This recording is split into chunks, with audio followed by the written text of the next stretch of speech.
Luzon, Visayas at Mindanao. Ngayong araw, tatalakayin natin ang isang issue na nakakaapekto sa maraming Pilipino, ang pagkain ng pagpag.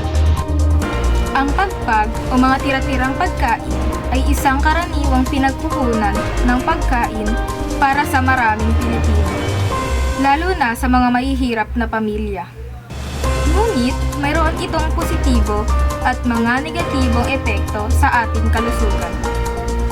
At ano nga ba ang mga positibong epekto nito? Ninya? Ang pinakamalaking benepisyo nito ay ang pagtitipid. Para sa mga pamilyang may limitadong pera, ang pagkain ng pagpag ay isang paraan upang makatipid sa gastusin sa pagkain.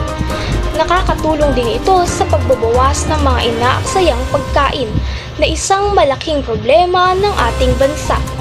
At kung maayos na inihanda ang pagpag ay maaaring maging masarap at nakabubusog pa rin. Siyempre, isa sa pinakamalaking panganib ay ang posibilidad ng food poisoning.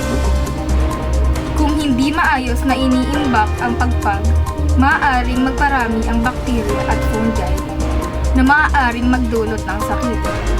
Pwede rin itong mawalan ng mga mahalagang sustansya dahil sa hindi tamang pag-iimbak. Kaya mahalaga ang tamang paghawak at pagluluto ng pagkain.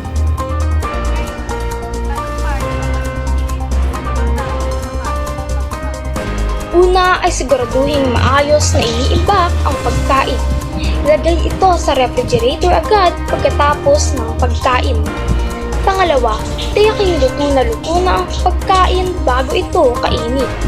At pangatlo, kung may mabaho at mukhang sira na ang pagkain, mas mabuting huwag na itong kainin. Mahalagang maging maingat at mapaturi sa ating mga kinakain. Sa huli, ang pagkain ng pagpag ay isang komplikadong issue. Habang nakatutulong ito sa pagtitipid, mahalaga rin ang ating kaligtasan at kalusugan. Kailangan natin ng mas malawak na programa upang matugunan ang problema ng kahirapan at kawalan ng akses sa masustansyang pagkain. At yan ang mga balita ngayong araw. Ito si Kyle Abril C. Holgado At Ninya Tamdique na nagpapasalamat sa inyong pakikinig.